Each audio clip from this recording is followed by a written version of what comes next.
Vous êtes là parce que vous êtes intelligent. Oui, moi aussi, je vous aime. Pas tous en même temps. Un petit peu compliqué parfois. Quelle année, franchement, depuis la dernière NBS, qu'est-ce qui s'est passé? Bon, à part qu'un pangolin a décidé d'avoir un rapport sexuel avec une chauve-souris. Cette même chauve-souris qui se balade, qui décide, qui se fait attraper par un chercheur chinois. Elle se défend, elle se débat, elle le mord, il rentre chez lui, il contamine sa famille et le monde entier. Il s'est passé tellement de choses pendant cette histoire de Corona-là. D'abord, moi, je me suis retrouvé avec 110 jours d'annulés.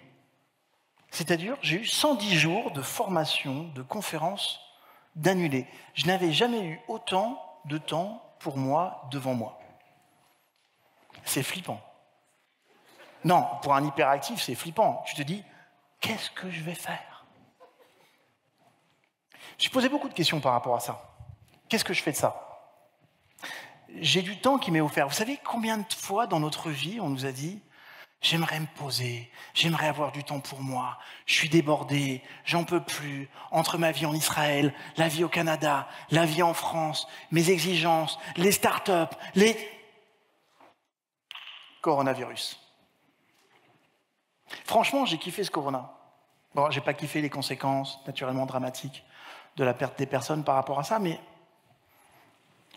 ce corona, il nous a rendu aussi un hommage à notre fragilité. Vous avez vu comment on n'est rien. Franchement, tu peux être riche, très beau gosse, très intelligent, diriger une école de coaching.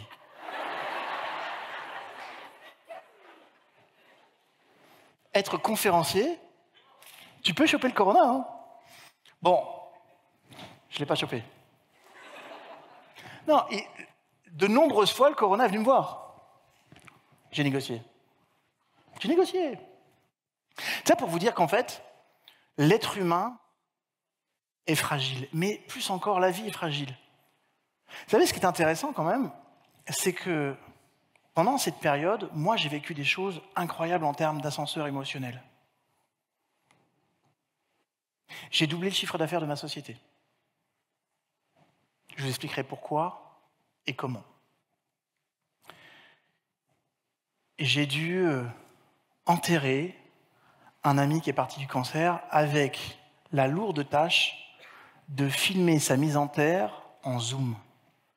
Parce que sa famille ne pouvait pas se déplacer en Israël. Vous savez ce que ça fait de filmer le décès et la mort d'une personne que vous aimez? Je souhaite ça à personne. Pire encore, j'ai annoncé à son dernier petit qu'il ne reverrait plus son père parce que la mère n'en avait pas le courage et la force à ce moment-là, et je la comprends. J'ai perdu aussi un autre ami d'un arrêt cardiaque. La veille, j'ai passé 2 heures avec lui au téléphone. Le lendemain, on m'apprend sa mort. Fragile. Comme l'être humain, il est fragile. Je ne sais pas pour vous, mais votre vie, la mienne, elle peut s'arrêter demain. Et vous savez, ce qui est intéressant avec tout ça, c'est de voir à quel point toute cette ambiance de mort doit nous ramener qu'à une seule chose, à la vie. De comprendre à quel point on est tellement privilégié juste de vivre. Alors ça se pose une autre question. C'est quoi vivre? Est-ce que vivre, c'est être dans un penchant de pulsion, plutôt de vie, et se dire, bon, j'ai un toit, j'ai à manger, j'ai une certaine forme de sécurité, j'ai quelques relations sociales. Est-ce que c'est ça, vivre? Pour moi, la réponse est non. Pour moi, ça, c'est survivre. Alors, qu'est-ce que c'est vivre? Et moi, cette période-là, elle m'a vraiment permis de me poser la question, c'est est-ce que je vis pleinement ce que je vis? Et en fait, cette période, elle m'a amené aussi à me poser beaucoup de questions sur la logique d'intelligence. J'ai la chance de vivre dans un pays qui s'appelle Israël, qui, en termes d'intelligence, a donné des leçons à tout le monde. Je pense que vous ne pouviez pas faire l'impasse de ça sur les télévisions. La gestion du coronavirus dans notre pays a été exemplaire. Et dans la gestion des risques et dans la vaccination.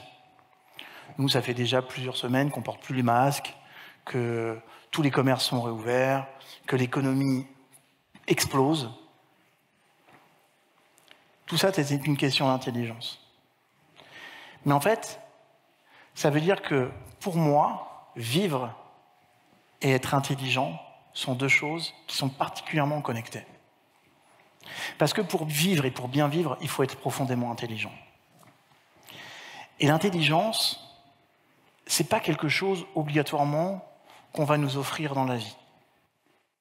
On peut avoir la chance, c'est vrai, de rencontrer des personnes qui sont inspirantes, intelligentes. Moi, j'ai la chance d'avoir autour de moi des personnes comme Yannick, des personnes comme Martin, des personnes comme toutes les équipes, les personnes avec lesquelles je bosse, Lucie, tout ça, toutes les personnes qui bossent avec moi sont profondément intelligentes. Parce que je choisis de m'entourer de gens qui sont plus intelligents que moi. Ça aussi, c'est important. Je parlerai de l'ego par rapport à ça, mais c'est très important. Mais on ne nous apprend pas à être intelligent. Et aujourd'hui, je voulais, pendant cette première conférence, vous offrir peut-être une vision partagée de ce que pourrait être l'intelligence. Et ce que je souhaite, en toute humilité, c'est que peut-être aujourd'hui, vous partiez avec beaucoup plus d'intelligence. Vous savez, c'est ce que vous êtes venu chercher en fait. Alors oui, c'est vrai, c'est super sympa de se retrouver, de participer à un événement, je sais combien ça nous a manqué. La scène, les conférences, le contact avec vous. Bon, Zoom, c'est sympa, mais ça va quoi. Ça va 5 minutes. Le seul truc qui est sympa en Zoom, c'est que tu peux porter n'importe quoi en dessous. Ou ne rien porter du tout.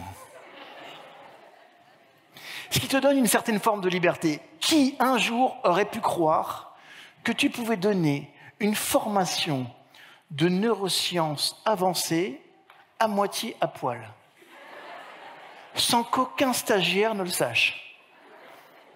Ça te donne un sentiment de liberté, c'est énorme. Faut juste que tu pries que la caméra ne tombe jamais. Parce que tu es sûr que là, ta carrière va prendre une autre tournure. Mais franchement, ça suffit les zooms, les trucs. Il y a un moment donné, tu as envie de contact, tu as envie d'un peu de calme, quoi. Des câlins, des bisous. Revenons sur l'intelligence. Si on y va du côté de Darwin, avec lequel je partage très peu d'idées, en vrai. Parce que, rappelons-le, Darwin était un escroc. Il faut être clair. C'était aussi un génie.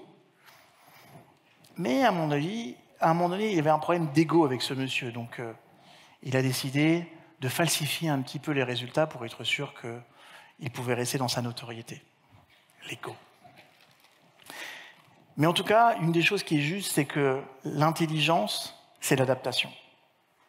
Si l'être humain a eu cette capacité de s'adapter et de survivre, c'est grâce à son intelligence.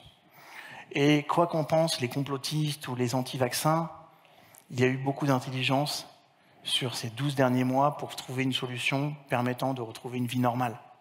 Voilà. On a besoin de cette intelligence, mais on a besoin de cette adaptation. Alors la question, c'est qu'est-ce qui fait qu'on est adaptable?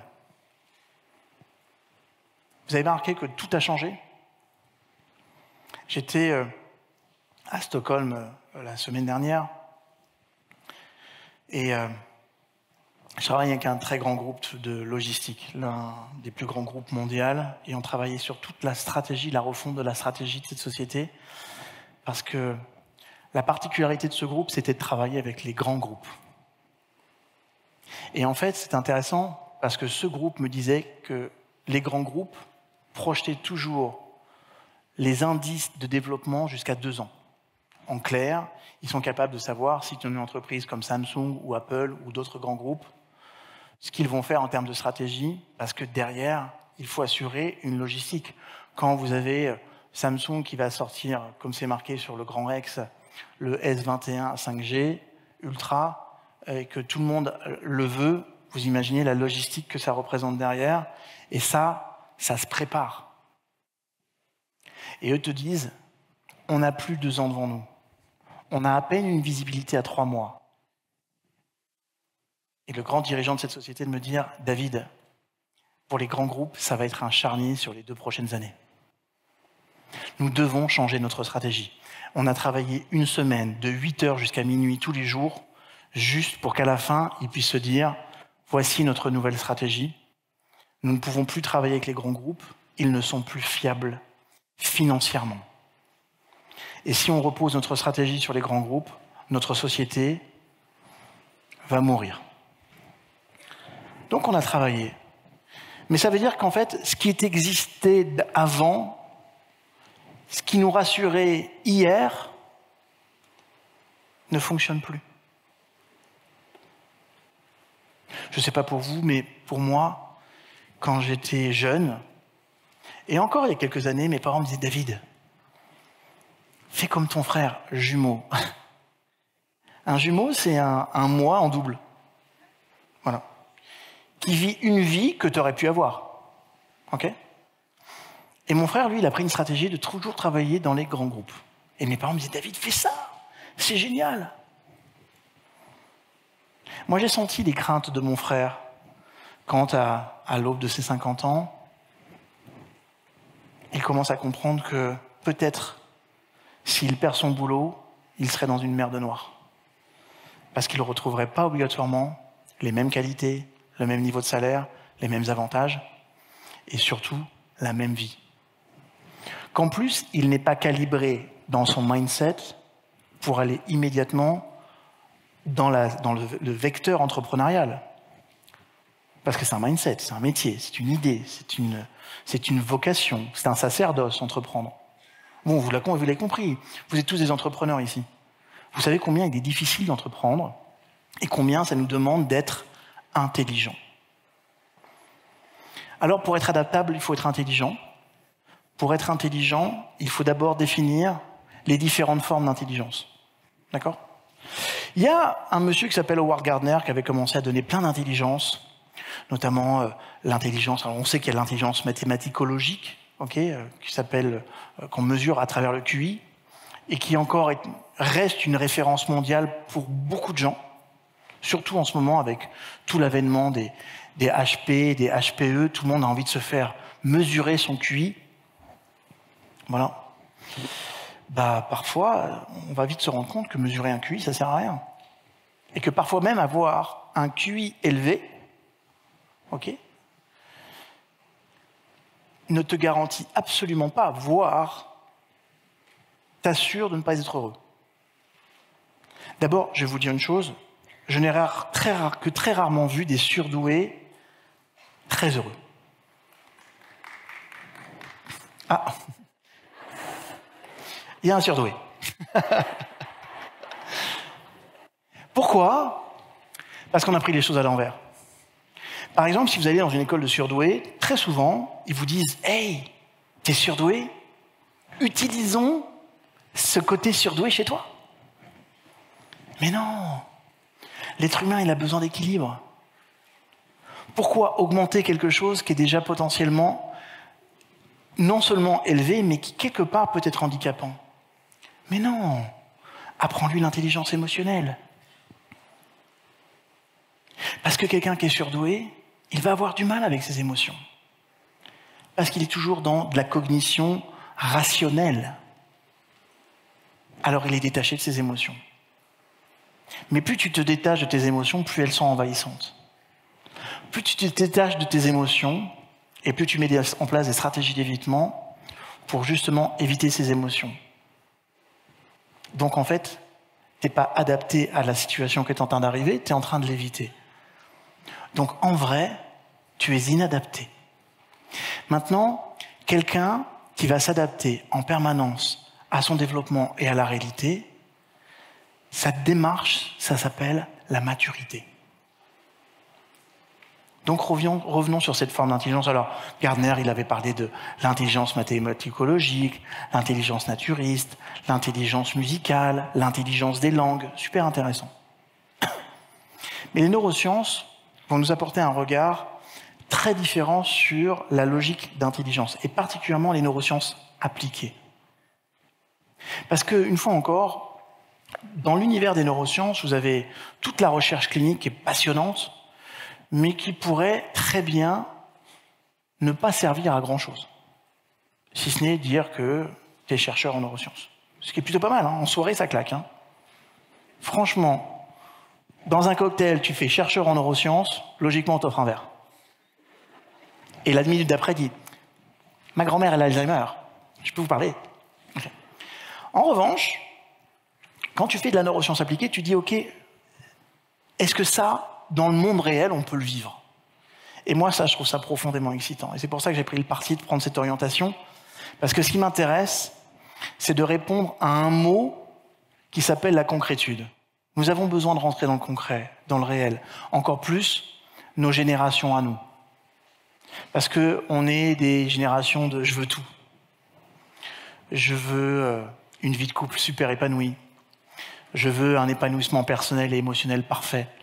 Je veux une vie de famille vachement sympa. Je veux voir grandir mes enfants, mais je veux aussi avoir un super succès en business. Je trouve ça cool de vouloir tout ça.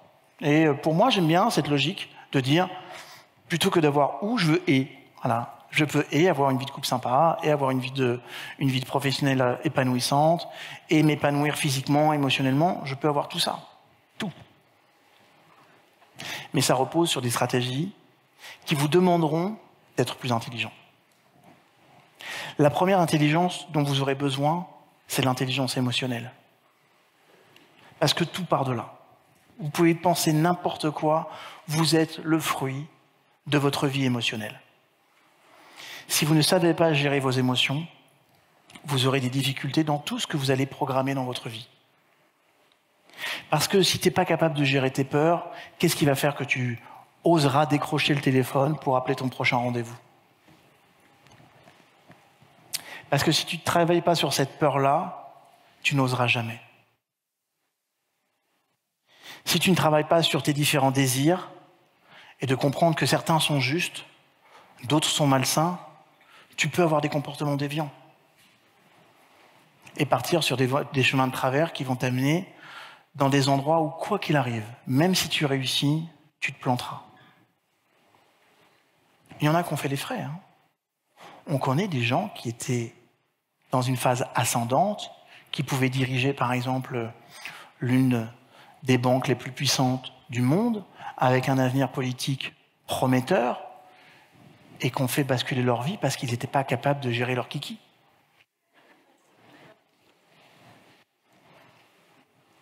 Et à un moment donné, quand tu dis le gars, t'as un problème de cerveau gauche ou de cerveau droit, tu te demandes où il est.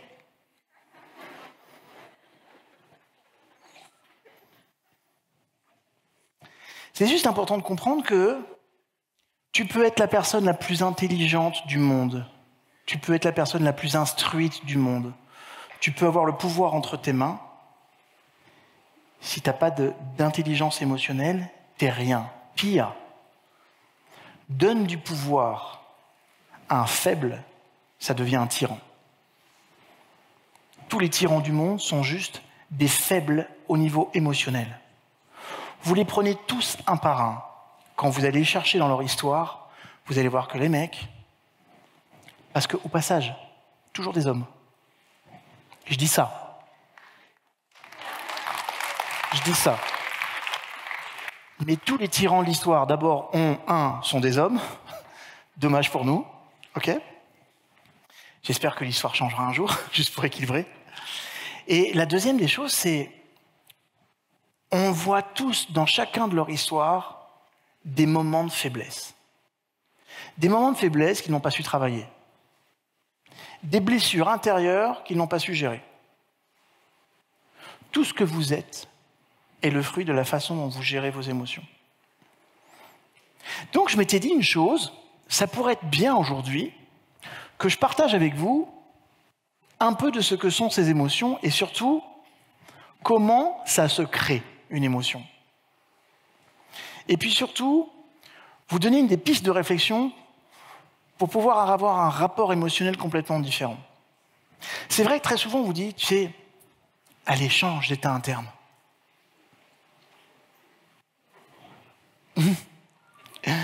je ne pense qu'à ça. Juste dis-moi comment je fais. Et puis parfois on se dit, mais j'ai pas envie d'être envahi par ces émotions, et pourtant on est envahi par les émotions. D'abord, la première chose que vous devez savoir, c'est que toutes les émotions prennent racine dans l'interprétation que vous avez de la situation.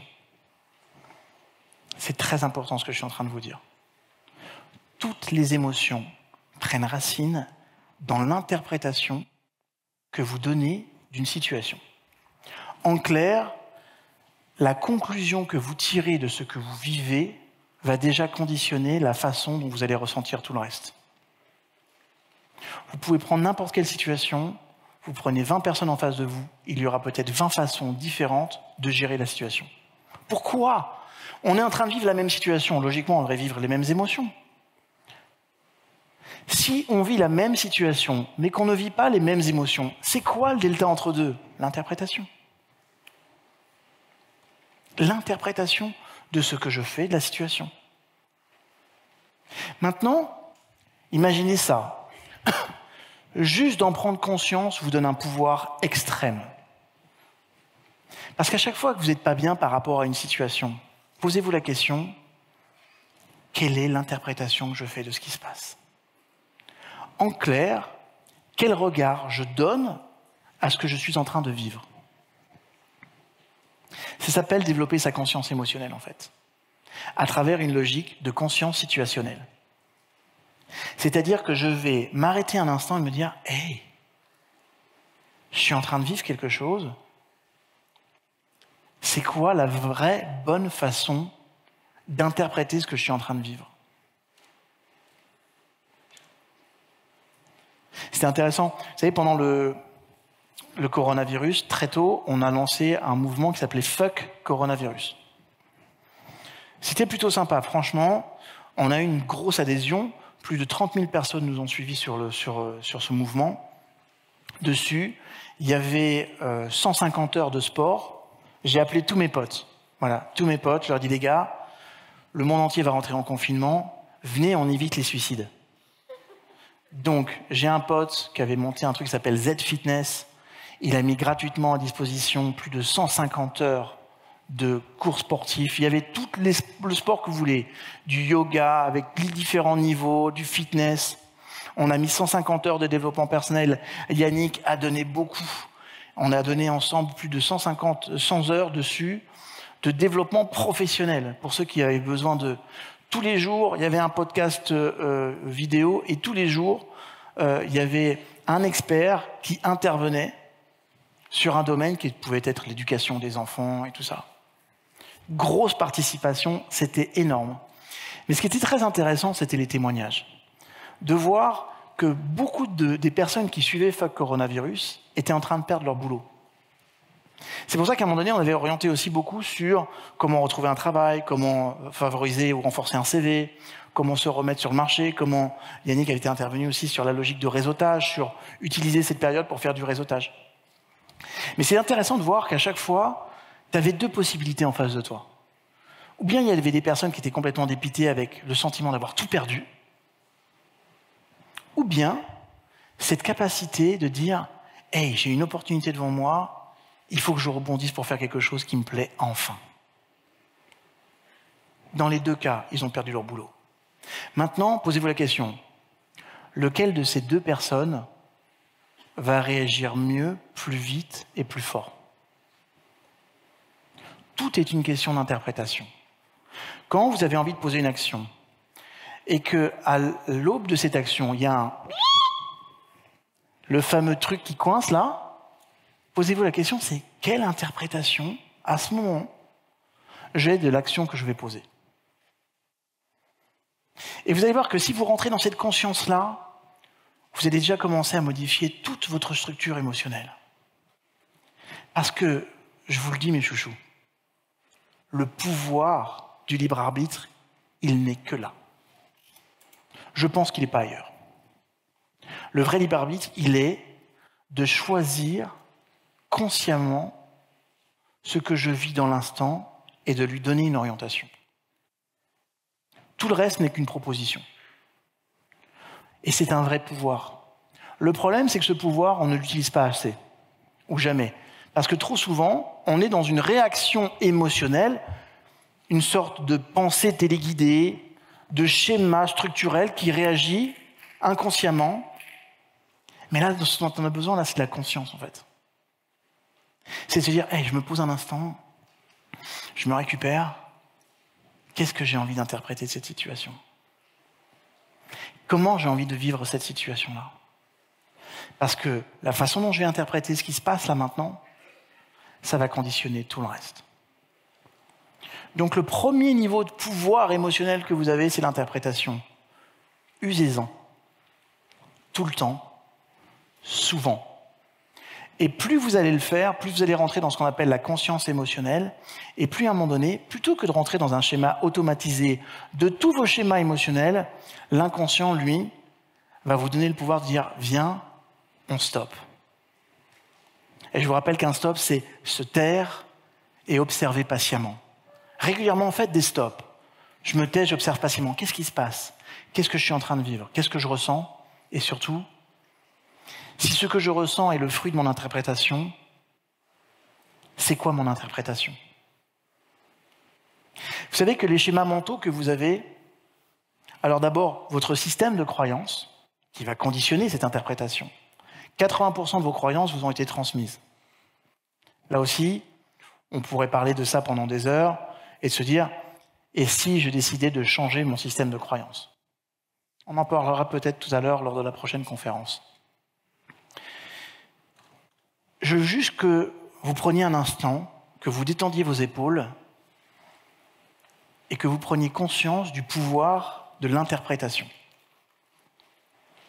Et que, je veux juste vous rappeler une chose, la personne qui interprète ce que vous êtes en train de vivre, c'est vous. Alors parfois, vous avez des doutes, donc vous allez écouter les autres qui vont te dire « T'as vu comment c'est grave ?» Mais dis-moi pas que c'est pas vrai. Je ne pensais pas que c'était pas si grave que ça, que c'était très pas grave, mais à cause de ta façon dont tu me dis c'est grave, je pense que c'est plus grave que ce que je pensais que c'était pas grave. Donc maintenant que tu me dis, t'as raison, c'est très très grave.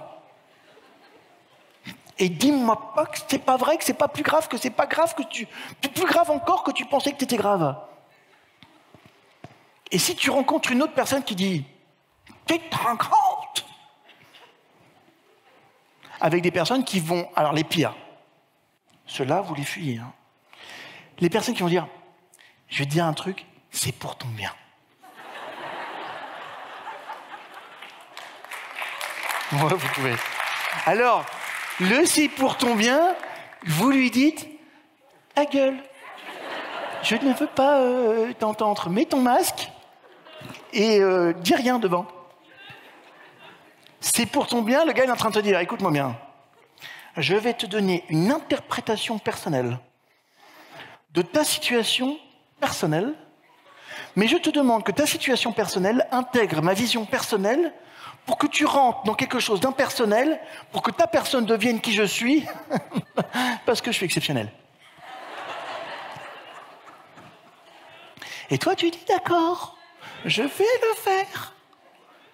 Et ça veut dire quoi? Ça veut dire que dans votre système, vous êtes perdu. C'est-à-dire qu'alors que tu étais prêt à interpréter ça comme quelque chose de léger, ça devient tout de suite du houmous. Détends-toi. Faites très attention à ce que vous disent les personnes. Regardez, quand vous avez décidé d'entreprendre, quand vous avez décidé de vous lancer, d'avoir une idée, vous avez deux types de population. Ceux qui vous disent « c'est génial », et puis, alors, non, en fait, il y en a trois. Il y a la deuxième qui sont les faux positifs. T'as les vrais positifs, c'est génial, je crois en toi, c'est super, et si tu as envie, tu vas réussir. Logiquement, vous en rencontrerez pas beaucoup. En tout cas, en France, ils ont tous été touchés par le corona. Sachez une chose, c'est que dans les 100 000 morts, il y avait 99 099 super positifs. On les a perdus, donc ceux-là, vous comptez plus dessus. Ils sont partis. D'accord? Après, tu as les faux positifs qui vont te dire, alors, eux, ils sont magiques. c'est génial, mais, oh putain. Et après, plus il te dit c'est génial avec, tu vois, plus derrière il te défonce.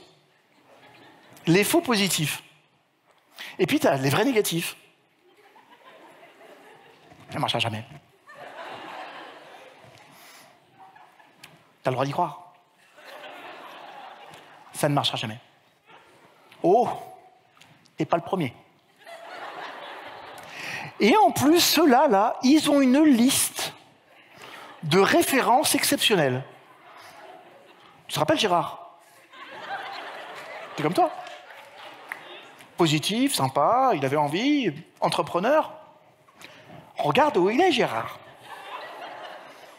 Alors moi, une fois encore, je t'aime. C'est pour ton bien. Je veux pas que tu finisses comme Gérard. Juste un truc, tu sais que Gérard et moi, on n'a pas la même vie, pas la même vision du monde, le même parcours. Oui, mais c'est ce que Gérard me disait.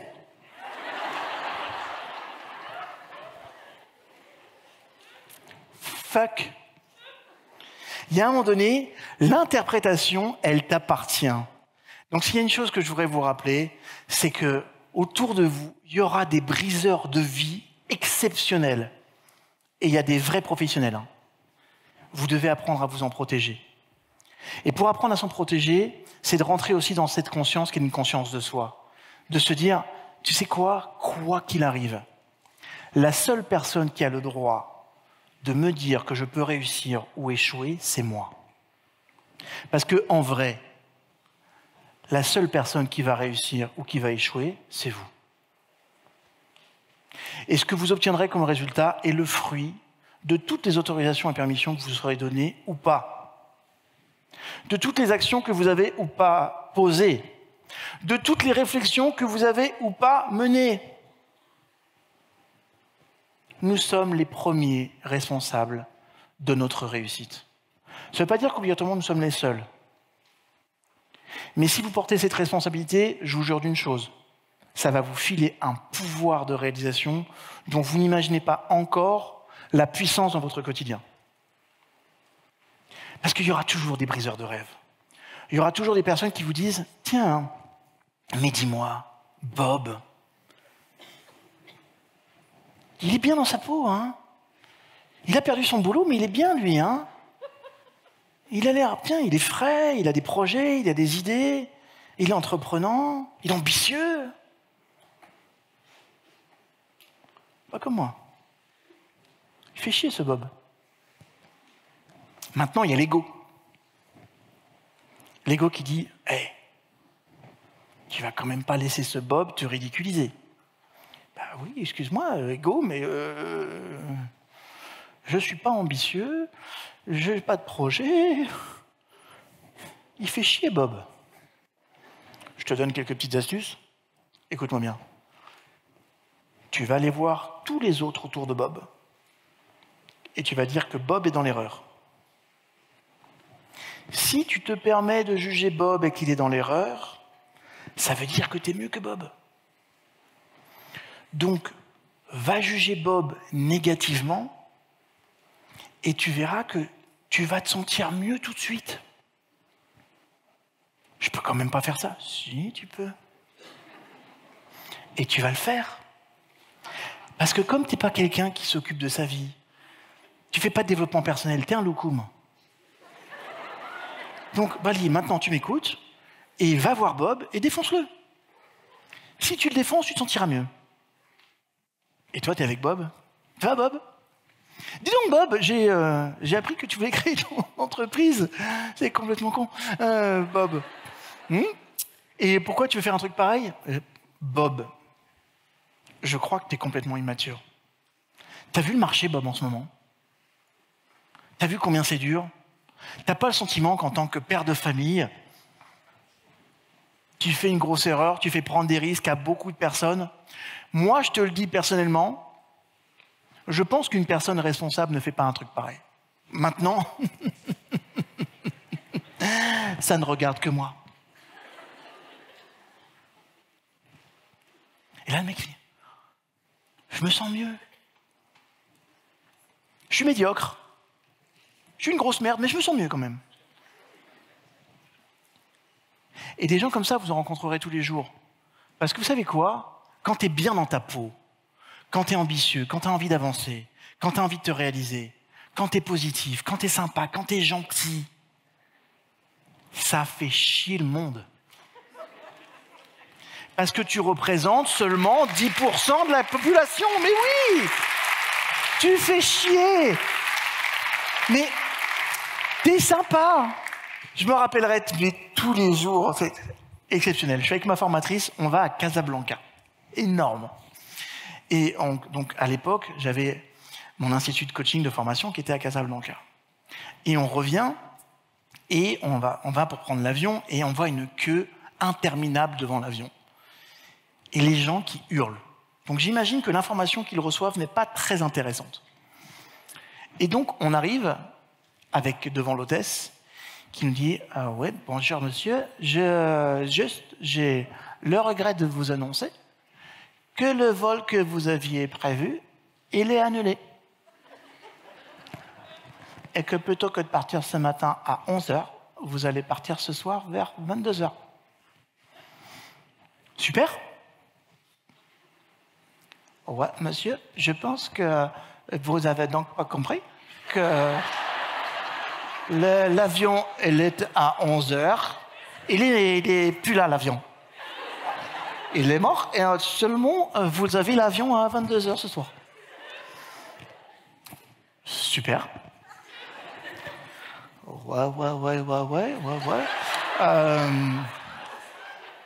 Il n'y a pas d'avion, monsieur. Oui, je sais, madame, j'ai compris. L'avion de 11h est annulé. Je partirai que ce soir à 22h. C'est ça? Oh ouais, c'est ça, monsieur. Super. D'accord, monsieur. J'ai rempli donc les papiers d'usage. Elle remplit les papiers. À un moment, elle lève la tête et elle lui dit « Pourquoi c'est super, monsieur ?» C'est-à-dire que elle s'est fait pourrir par la planète. Et t'as un mec qui dit « C'est super ». Madame, je vous explique, je prends souvent l'avion. Il n'y a que 3 raisons qui vont faire que vous annulez un avion. Ou bien intempérie, ou bien avarie sur l'avion, ou bien votre pilote, il est malade. Dans ces 3 cas, je ne veux pas prendre l'avion. Ça ne m'intéresse pas du tout. Voilà. Je préfère attendre un petit peu et être sûr que les 3, vous les avez éliminés. Juste, je veux voir ma femme et mes enfants. Donc, la vérité, je préférais que vous me disiez avant que vous annulez le vol plutôt que pendant.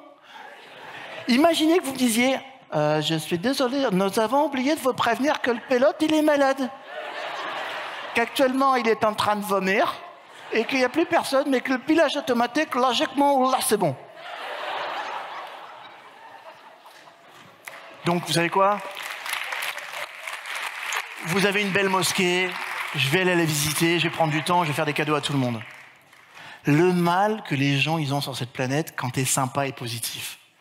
Tu les surprends, les mecs ils te regardent un peu bizarre comme ça.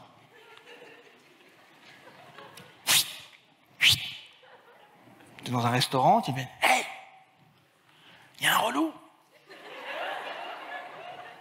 Il veut me draguer. » Non, il est peut-être juste gentil. Je te dis qu'il veut me draguer. Les gentils, c'est des relous. Vous savez quoi? Vous êtes tous des relous. Mais oui, vous êtes des relous. Vous faites partie de la famille des relous. C'est la relou business school. Franchement, rentrer dans ce monde avec, en plus, Yannick qui dit oui, on va faire de la vente éthique. Je suis sûr que tous les mecs disent les gars, ça n'existe pas la vente éthique. Non, on s'en fout. Il faut vendre le produit qu'on a en stock. Mais non, il faut vendre le produit qui correspond aux besoins. Mais non! C'est-à-dire que quand on dit Yannick, c'est un extraterrestre. C'est un extraterrestre, Yannick. En plus d'être vendeur, il est gentil. En plus, le mec, il a dit, tu sais quoi? Les gentils méritent de réussir. Ah, les gars, où vous allez là? Non, faut être des tueurs, les gars. Pop. La stratégie, c'est Jean-Claude Convenant. T'arrives, tu vends, tu signes, tu tapes.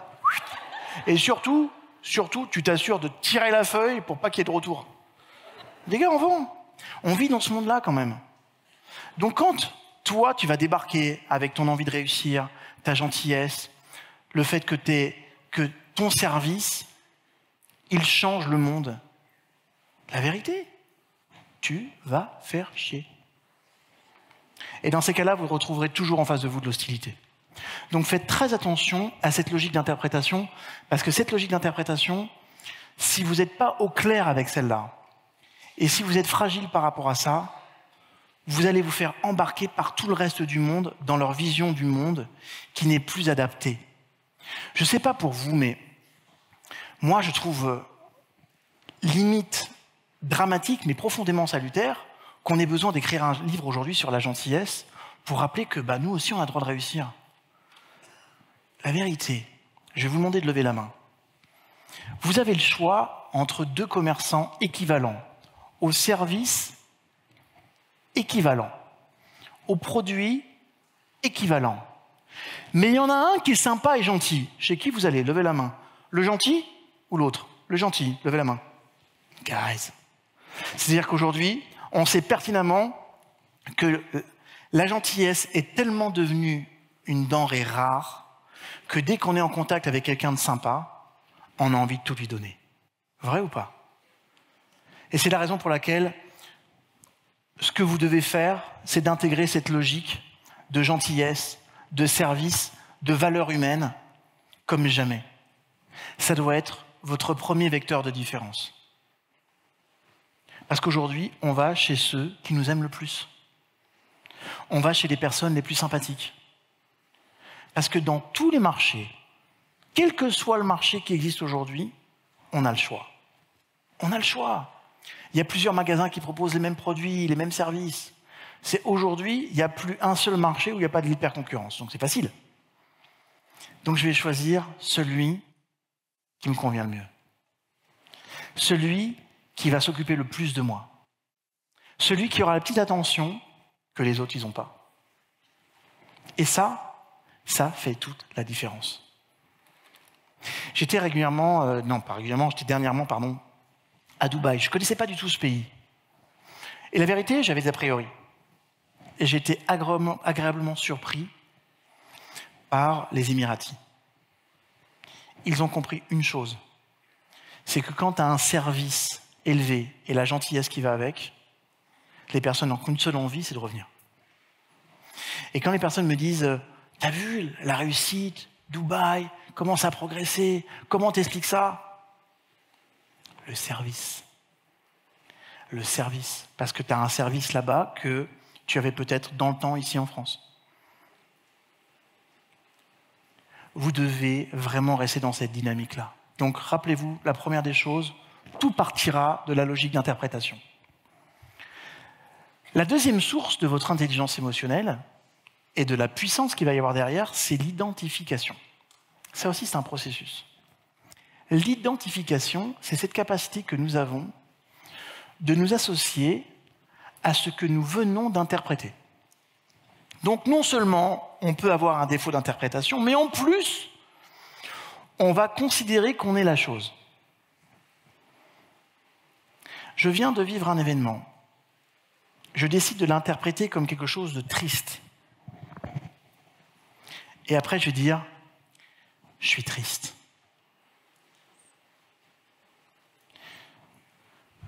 Je suis malheureux.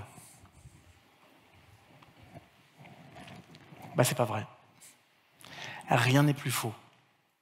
Il n'y a pas de rapport entre l'identité et tes émotions. Tu es en train de vivre un moment malheureux. Déjà, pose-toi la question d'interprétation. Mais quand bien même, pourquoi faire de ce que tu es ce que tu vis? Pourquoi cet événement devrait changer la nature de qui tu es? Si au fond tu es quelqu'un de joyeux, pourquoi tu autorises un événement à te faire sortir de ta propre nature pour entrer dans une nature malheureuse? Tu en as donné la permission. C'est ça le problème de l'identification. Combien de fois il y a des personnes qui sont venues vous voir, les mêmes bienveillants, pour vous dire « t'es pas sympa ». Pour vous dire « tu sais, sur ce coup-là, je te trouve nul ». Deux possibilités. Vous donnez la permission à cette personne d'avoir raison ou pas. Si tu donnes la permission à cette personne d'avoir raison, elle va te détruire émotionnellement. Ça s'appelle une injonction. C'est-à-dire que sa phrase va venir comme un implant dans ton cerveau pour transformer la nature de ta réalité. Et ce jeu de l'identification, on le fait tout le temps, malheureusement. Alors, je vais préciser. Ce jeu de l'identification, on le fait tout le temps, inconsciemment, malheureusement. Et une fois encore, venez, on rajoute de la conscience à tout ça. Est-ce que je suis la tristesse? Non. Je suis David Lefrançois, exprimant et vivant un moment de tristesse. À partir de ce moment où je détermine comme ce que je vis comme un instant T, je lui donne de l'espace et du temps. Vous savez que toute notre relation à ce monde, à cette réalité, est muée par l'espace et par le temps. À partir du moment où je dis, tu sais, je vis un moment de tristesse. À ce moment-là, le cerveau, il est en train de fixer un temps à ça. Vous savez, par exemple, en début d'année, j'avais vécu franchement des choses qui n'étaient pas agréables. Donc, j'étais pas bien. Moi, j'ai une règle, la règle des 30 jours. Je m'autorise à être mal au maximum pendant 1 mois. Naturellement, ça va dépendre des choses, d'accord ? Parce que sinon, si tu as ça tous les mois, c'est dommage. D'accord ? Mais les grands problèmes, les grands schismes de vie, 1 mois. Je m'autorise à être pas bien, à ressasser cette merde pendant 1 mois, mais après 30 jours. Pas 1 jour de plus, je dois porter le deuil, ou pas 1 jour de plus, je dois être dans la tristesse, ou pas 1 jour de plus, je dois être dans la colère, ou pas 1 jour de plus, je dois être dans la culpabilité. 30 jours. C'est fixé dans ma tête. Je donne un espace, je suis pas bien, et du temps, 30 jours. Je vous l'ai dit dans d'autres conférences, dans le temps, j'étais un grand boudeur. Un boudeur international, de classe mondiale. J'étais capable de bouder pendant 72 heures. C'est-à-dire un gros con. Voilà. Donc tu avais une petite engueulade, 72 heures. Un jour, je me suis dit, tiens, je vais quand même voir s'il y a des recherches sur le boudage. J'ai regretté. Alors, ce qui ressortait, c'était que c'était un problème d'orgueil. Bon, alors après, j'ai cherché sur l'orgueil. J'ai compris que l'orgueil, c'était la dignité des nuls. C'est ce qui te reste quand t'es plus intelligent. Donc je me suis dit, si j'arrête de bouder, peut-être que je serai une meilleure personne. Donc, j'ai commencé à travailler ça avec mon épouse. Les épouses, laboratoire génial de recherche. Dès que vous avez quelque chose à essayer, vous essayez sur madame. Mesdames, n'essayez pas sur les hommes. Ça ne réagit pas pareil. Rappelez-vous, les tyrans, les faibles, les trucs. Il y a des trucs avec lesquels il ne faut pas jouer. Okay. Donc un jour, mon épouse, dans sa grandeur, me dit, écoute, combien de temps tu vas bouder? 1 heure. Challenge, un challenge. Elle me dit, bon, alors, moi, je vais faire des courses pendant 1 heure et je reviens. Ah ben non! Bah, sinon, c'est pas du boudage. Le principe du boudage, c'est que t'en profites. Je dois t'imposer mon boudage. Si tu prends pas mon boudage, c'est pas du boudage. Non, tu restes là, je te boude. Dans la même pièce, pendant 1 heure. Mais je peux faire quelque chose? Bah non. Je boude. Mais moi, par contre, je peux faire ce que je veux. Là, il y a des règles très précises dans le boudage. Ne croyez pas ça. Surtout quand tu sors du boudage professionnel. Quand tu fais une cure de ce qu'on appelle de déboudage, la cure de déboudage, c'est un truc très, très sensé. Mais une fois encore, comprenez une chose, c'est que tout ce que nous vivons dans la vie, c'est de nous donner des permissions ou de donner des permissions aux autres, de nous rendre heureux ou de nous rendre malheureux. Donc la question qui se pose, c'est puisque je suis dans un processus d'identification, ce qui peut être sympa, c'est que je me pose, la vraie question, c'est qui je suis. Ça, c'est une grosse question aussi. Franchement, deviens qui tu es. Ou alors, il y a des personnes qui vont dire « Je te remercie d'être qui tu es. » Ok. Sais-tu vraiment qui je suis? Parce que moi, personnellement, je cherche encore. Voilà. Mais je vais vous donner quelques petites pistes qui sont plutôt intéressantes pour déterminer qui vous êtes. Parce que ce qui est intéressant, une fois encore, c'est pas qui vous êtes. Je vous le dis, vous n'êtes pas un produit fini. Vous vous rappelez à l'école, on vous disait t'es pas fini?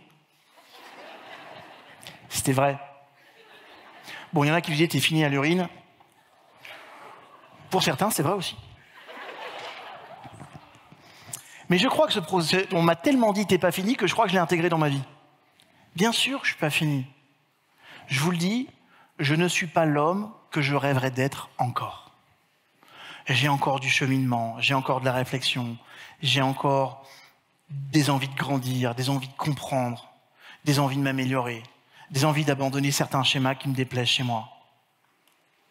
Donc la question n'est pas qui tu es, c'est la question qui est vraiment la plus importante, c'est qui tu es en train de devenir maintenant. Parce que moi, ce qui me passionne, c'est pas ce qu'on a déterminé ou ce que tu as déterminé que tu étais. Ce qui m'intéresse, c'est qui tu es, c'est quoi l'intention de devenir. Et aujourd'hui, j'aimerais que vous posiez cette question.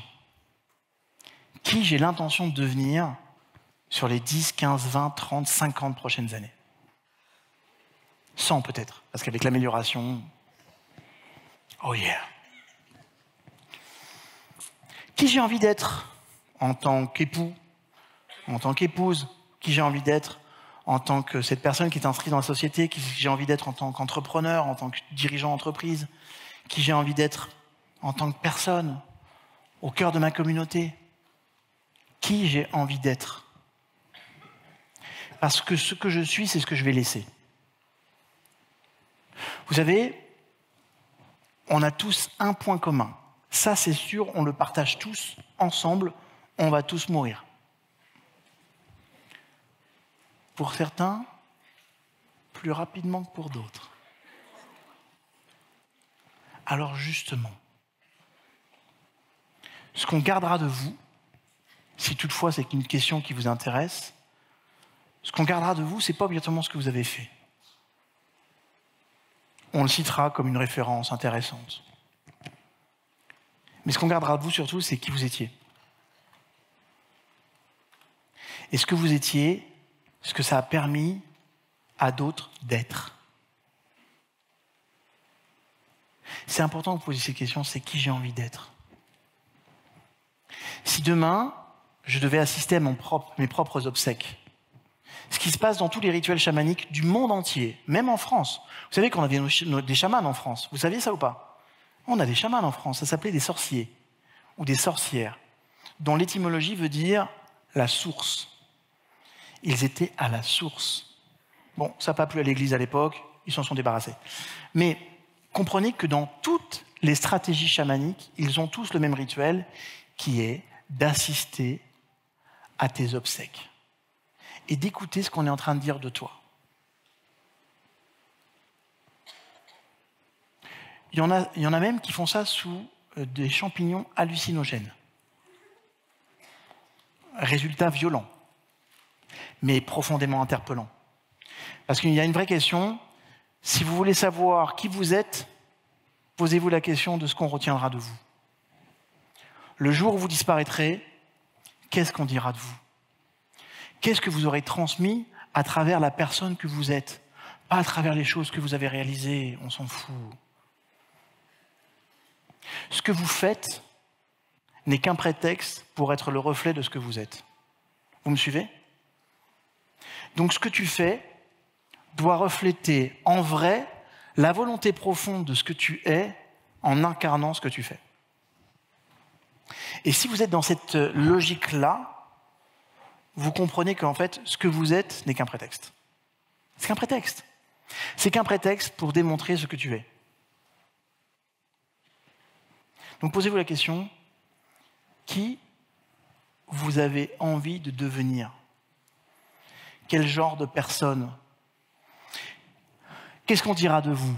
David Lefrançois était... 3 petits points. Et tout ce que vous mettrez derrière, c'est à vous de le choisir, c'est à vous de le décider. Vous savez, tant qu'on n'est pas construit en tant qu'enfant, nos figures parentales vont nous amener à avoir une vision identitaire, ce que nous avons intégré comme notre identité. Mais comprenez que nos parents ne nous donnent qu'une vision identitaire.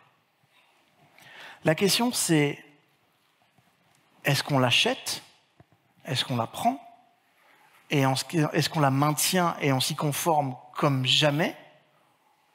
Ou est-ce que je me dis, mes parents aussi pouvaient avoir tort? Parce que mes parents, dans leur génie, ils n'avaient pas la connaissance qu'on a aujourd'hui sur ce qu'est un être humain, comment il fonctionne, quels sont ses désirs, quelles sont ses profondes volontés, quels sont ses mécanismes conscients et inconscients pour obtenir quelque chose dans la vie. Donc mes parents, avec leur plus grande bienveillance, m'ont aussi transmis de la merde. Et le processus qui consiste à être un adulte, c'est justement d'avoir cette réflexion consciente de dire « voilà ce que je garde d'eux et voilà ce que je construis à travers qui je suis ». Ça s'appelle la conscience et l'intelligence éducationnelle.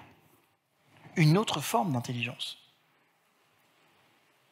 Il y a des personnes, quand vous parlez avec eux, ils te disent « voilà ce que je suis ». Et quand tu l'écoutes, tu me dis que quand tu dis « voilà ce que je suis », qui est je? Donc si tu tends l'oreille, tu entends.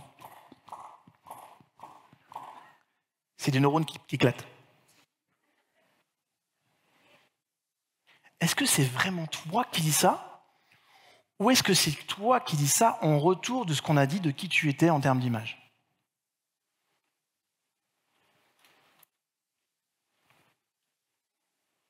Je me rappellerai toute ma vie. Ma première compétition de karaté, c'était un très très grand moment. J'étais en mini poussin. Et donc, je pratiquais le karaté depuis 1 an. Et mon professeur me dit, écoute, tu as de l'énergie à revendre, viens, on va faire de la compétition. Ok. J'y vais. Et là, ce jour-là, c'est les championnats de département en Seine-Maritime. Mini poussin, on est 7. D'accord? On est 7 et je gagne. Peut-être coup de bol, mais je gagne. Et donc on rentre avec mon professeur de karaté. Et à l'époque, moi, je suis le gamin le plus timide de la planète.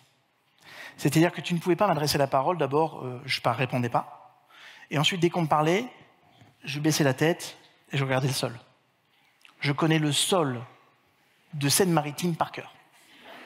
Tu me montres un trottoir, je te dis où il est.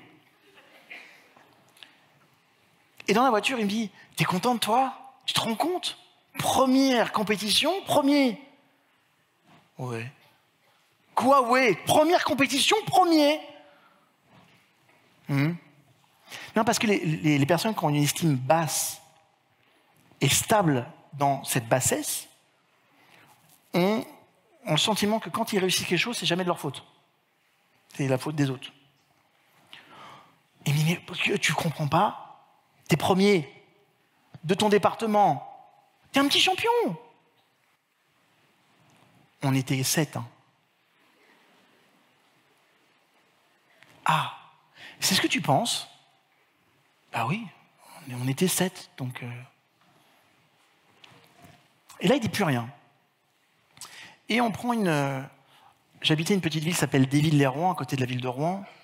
Et là, on monte une côte qui s'appelle la côte Sainte-Catherine. Et en haut de la côte Sainte-Catherine, vous avez une vue sur tout Rouen, comme ça, avec les cathédrales, les églises, tout ça. Magnifique.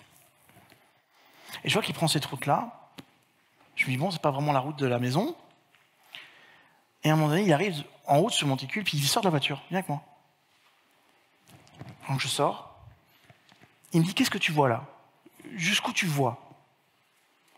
Bah, là-bas, je vois la ville de Canteleu, la ville de Maromme. Là, ça doit être Mont-Saint-Agnon ou Bois-Guillaume. Puis là, c'est Rouen. Puis là, c'est Petit-Quevilly. Là, c'est Sotteville-les-Rouen. Il me dit, OK. Jusqu'à où tu vois du plus loin? Bah, jusqu'à Canteleu. Donc, je veux juste que tu comprennes que ça, là, ce que tu es en train de voir, c'est juste 10% de la Seine-Maritime. Dans la Seine-Maritime, tu vas voir Honfleur, tu vas voir Dieppe, tu vas voir Le Havre. Tu comprends? Oui. Je comprends. Moi, je ne pensais pas que le mec, il était professeur de géographie. Je ne connaissais pas cette aptitude. Il me dit, OK, est-ce que tu sais combien il y a de licenciés en mini-poussin en Seine-Maritime? Non. Eh bien, vous êtes 2000. Dans toute la Seine-Maritime, dans toutes ces villes-là, il y a 2000 gamins qui font du karaté. Sur ces 2000 enfants, seuls 7 d'entre eux ont eu le courage de se présenter et de se confronter à la réalité. Donc quand tu me dis qu'on était 7, je te dis que tu es complètement à côté de la plaque. David, il va falloir que tu arrêtes de minimiser qui tu es. Et tu sais ce qu'on va faire? Non seulement on va préparer les championnats de Seine-Maritime, on va préparer la région, et si tu me suis, je t'emmène jusqu'en France. Mais là, je veux juste que tu dises que ton regard, il ne va pas plus loin que ce qu'on appelle un canton chez nous. Donc tu vas rentrer ce soir chez toi, et je veux que tu sois fier de ta prestation. Parce que tu as osé. Et tu sais, tu verras que dans la vie, il y en a plein qui veulent participer, mais il y a très peu qui vont oser se confronter et se mesurer aux autres. Alors écoute-moi bien petit. Tu es un champion, et si tu dis le contraire, je te jure que ça va être très difficile pour toi l'entraînement. D'accord. Vous savez pas en combien cette phrase, ce moment-là, il a changé ma vie. Parce que dans ma tête, je pouvais dire peut-être, je suis timide, mais lui, il était en train de me dire, je suis aussi un champion. Je suis aussi un champion qui a fait la différence entre 2000 personnes. Et d'ailleurs, c'était très drôle parce que après, quand on m'interrogeait, c'est alors la compétition, j'ai gagné. Premier sur 2000.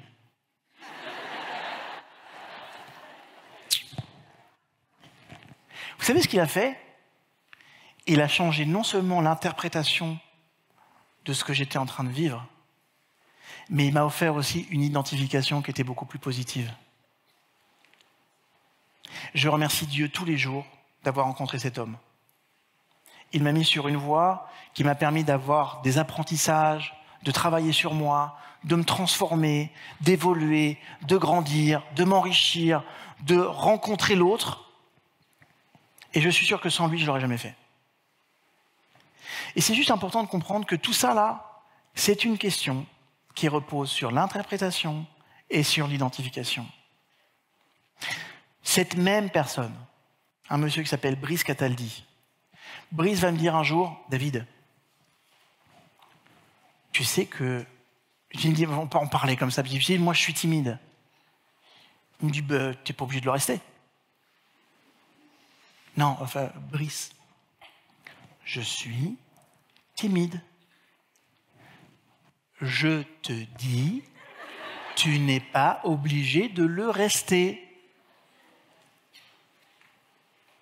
Et moi, dans ma tête de gamin, je me dis, mais ça veut dire que c'est pas définitif, ce truc. Et il me dit, David, la timidité, tu vas la surpasser. Je ne sais pas comment. Mais sache une chose, c'est que si tu veux surpasser cette timidité, tu peux le faire. Mais je sais un truc. Pour ça, il va falloir que tu oses beaucoup plus dans ta vie. Que tu oses prendre des risques. Mais tu sais, la vie, c'est comme le karaté. Parfois, tu vas faire un assaut et tu vas être contré. Mais la deuxième fois, si tu réfléchis, pourquoi tu as été contré? Quelle ouverture tu as laissée? Tu seras un meilleur attaquant. David, plante-toi. Va vers les gens. Fais des choses qui sortent de ta zone de confort. Bon, je crois que j'ai trop écouté à la lettre, la vérité. Je me suis fait renvoyer dans l'année de 2 écoles. Mais franchement, je me suis éclaté. Tout est une question d'interprétation et d'identification. Et après, le troisième bloc qui va faire qu'au final, mon intelligence émotionnelle, elle sera profonde. Le troisième bloc, c'est la répétition. Et je répète, et je répète, je répète cette interprétation, je répète cette identification. Et quelque chose qui pouvait sembler irréel va devenir profondément vrai. Et je vais me conformer à cette idée. Tout ça prendra sa racine dans l'interprétation, l'identification et la répétition. Voilà ce qui forme vos émotions. Voilà le processus intelligent qui forme vos émotions. Maintenant, comprenez une chose. Vous avez le pouvoir de changer cette interprétation. Vous avez le pouvoir de choisir qui vous êtes. Et vous avez le pouvoir de répéter des choses positives. C'est ça qui fera la différence entre vous et le vous qui réussit. Le vous qui réussit, réussir, c'est un processus qui n'est pas un processus à travers ce que je fais, à travers ce que je produis, mais à travers qui je deviens dans la réflexion de ce que je suis. Vous me suivez? C'est tellement important de comprendre que tout ce que vous êtes là, tous là, ici, là, oui, vous êtes venus chercher des stratégies, oui, vous êtes venus entendre des personnes qui vont dire comment faire du business. Mais surtout, je vous le dis, vous êtes tous là parce que vous avez envie de vous transformer et de devenir la personne que vous rêvez d'être. C'est votre intention profonde. Et en ce sens, je vous dis, vous avez déjà marqué votre réussite. Parce qu'il y a des personnes qui sont dans cette pièce, et puis il y a des personnes qui ne le sont pas. Et les personnes qui vont faire des efforts, qui vont investir dans leur avenir pour se former, pour apprendre, pour comprendre. Et ces personnes-là vont changer tout leur processus de pensée. Et au final, vous ferez partie de ces personnes qui pensent ce qu'ils pensent.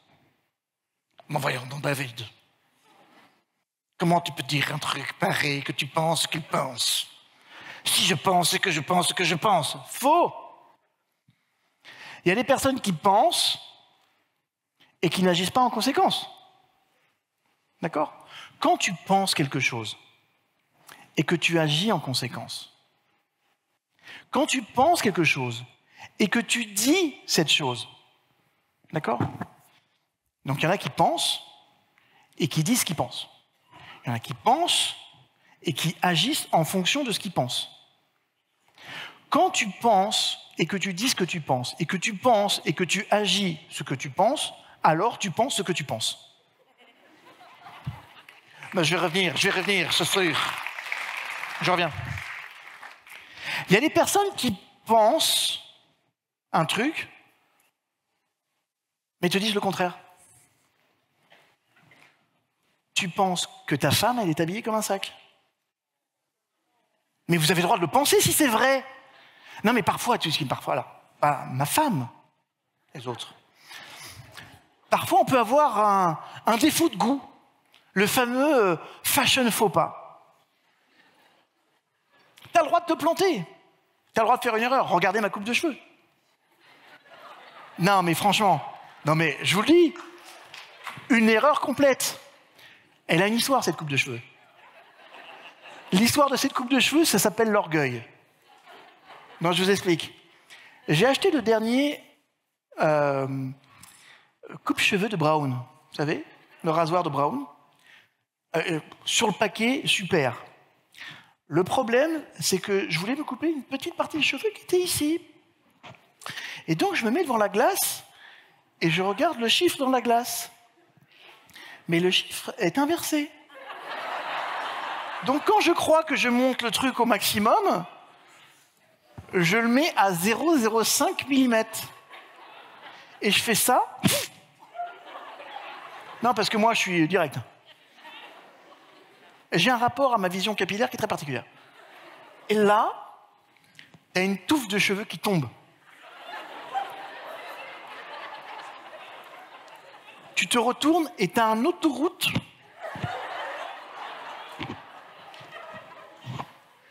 Là, je crie et ma femme, ah!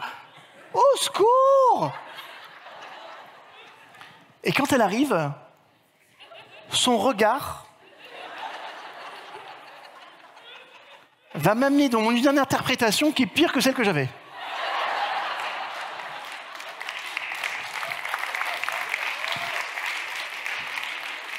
Donc, de cette interprétation, c'est grave ce qui est en train de se passer. Je passe à une identification. Je suis très moche.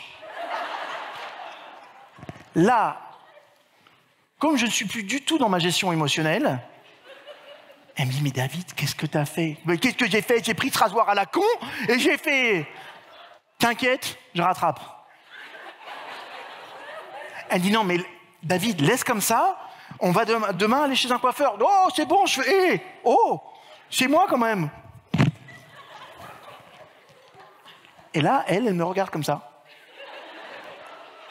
Et moi, j'ai une paire de boules, de nerfs que, en fait, je me suis trompé. Non, j'ai été gland sur ce coup-là. Mais je ne peux pas le reconnaître parce que je suis un homme. Non, comprenez une chose. Le concept de la mauvaise foi, c'est masculin. On appelle ça la mauvaise foi. C'est parce que justement, on est masculin qu'on a inventé la mauvaise foi.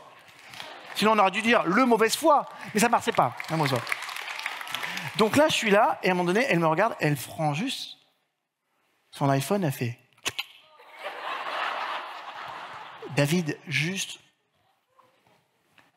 Tu peux regarder le résultat que tu es en train de faire? Parce qu'à un moment donné, il faut que tu t'arrêtes. Et quand je regarde le résultat, il n'y a qu'un seul truc qui me monte à l'esprit. Godefroy de Montmirail. Godefroy de Montmirail. Et là, je fais, merde, je suis Godefroy de Montmirail. Je fais, mais je suis Godefroy de Montmirail, qu'est-ce que je vais faire? J'ai rendez-vous avec FedEx la semaine prochaine, je suis Godefroy de Montmirail, putain. Et là, elle dit, bah, écoute, touche plus à rien. J'appelle mon coiffeur. J'appelle mon coiffeur qui s'appelle Benjamin. Alors, Benjamin, il est sur une rue qui s'appelle Ben Yehuda à Tel Aviv. Il est russe. Très sympathique. J'appelle, je fais, hi, Benjamin, how are you? Hi, David. Benjamin, I made a mistake. Could you please help me? Show me, David. Et je fais ça. Et là, j'entends, ouh, oh, ouf. Et quand je passe sur la rue, je fais, oh God.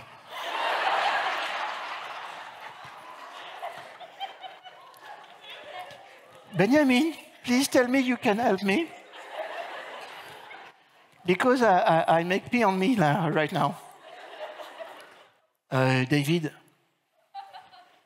you're alone. Benjamin, please. You have to prove to me that you are a very good hair cutter. Okay, David, do you have a casket? Okay, just put it on your head just during 1 or 2 weeks and come to see me. Before I can do nothing. Thank you, Benjamin. Have a good day. Voilà. Je pense que j'aurais pu rattraper ça. Non, si je m'étais arrêté à l'autoroute, j'aurais pu faire avec l'aide d'un bon coiffeur, on aurait pu faire un truc artistique. Mais après, écoutez, ça a été une catastrophe. Donc ça veut dire quoi? C'est-à-dire que tous les jours, quand je me regarde, je fais ça, et ça me renvoie aussi à ma connerie, en fait. À mon orgueil, où parfois on a les nerfs parce qu'on ne sait pas comment interpréter les choses. Mais c'est aussi l'histoire d'une vie. D'accord? Donc tout ça pour vous dire que si vous comprenez bien que votre stratégie de réussite, elle repose en vrai sur une première forme d'intelligence que vous devrez tous travailler, mais avec une conscience que vous devrez enrichir en permanence sur comment j'interprète ce que je suis en train de vivre et comment je m'identifie à la chose après ça. Et pire encore, comment je le répète. Parce que vous savez, dans cette phase de répétition, il y a un truc dans une fonction neurologique qui est très particulière. Cette fonction, en fait, c'est ce qu'on appelle la logique neurologique d'association. Ça veut dire quoi? Imaginons que ta compagne te quitte. Tu interprètes ça comme le chiisme de ta vie. Et toi, l'interprétation derrière, je suis nul, je n'ai pas de valeur, personne ne m'aime, je suis pas assez beau, je suis pas assez bien, je suis pas assez grand, je suis pas assez intelligent, je suis pas assez jeune. Bref, tout ce qui va avec, d'accord? Voilà l'identification que je peux faire d'une interprétation comme celle-ci. Et je vais répéter régulièrement. Maintenant, vous devez savoir une chose, c'est que si je suis dans ce mood-là, la répétition, elle stimule mon système réticulé activateur dans mon cerveau, qui va faire que tout ce qui va être associé à cette personne va me rappeler à cette interprétation et à cette identification. En clair, je passe dans la rue et je sens le parfum de madame. Je suis nul, j'y arrive pas, puis j'avais oublié que je l'avais perdu. Je l'ai perdu parce que boum, et je renforce. Je passe dans un restaurant dans lequel on a été, et je me rappelle ce moment. Et ce moment va me rappeler l'identification, l'interprétation. Vous voyez ce que je veux dire?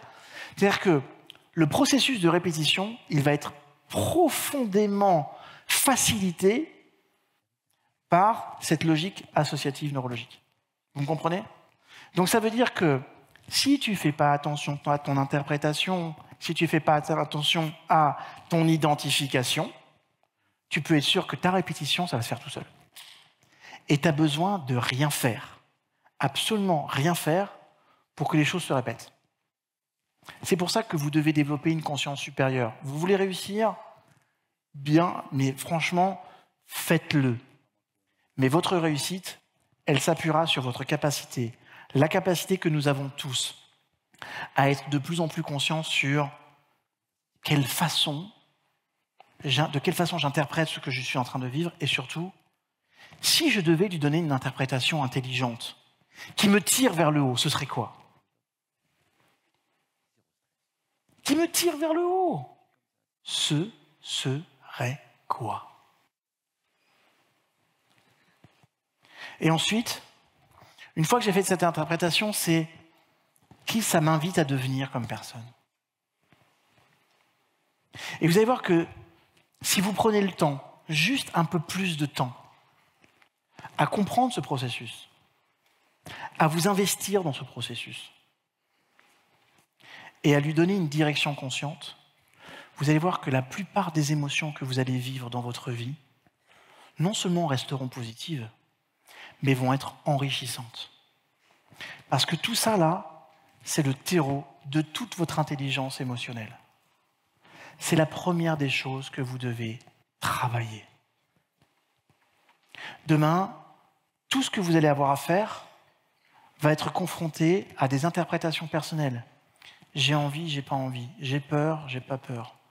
C'est facile, c'est pas facile. Mais tout ça, là, ce n'est que lié à vos interprétations, que lié à votre identification personnelle et que lié à la répétition de ce schéma.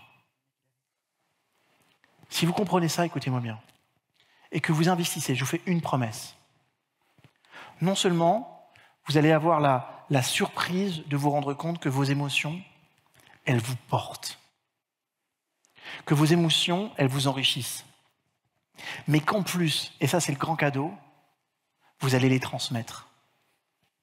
Parce qu'il n'y a rien de plus sympa qu'une personne qui est bien dans sa peau, vrai ou pas? Merci beaucoup.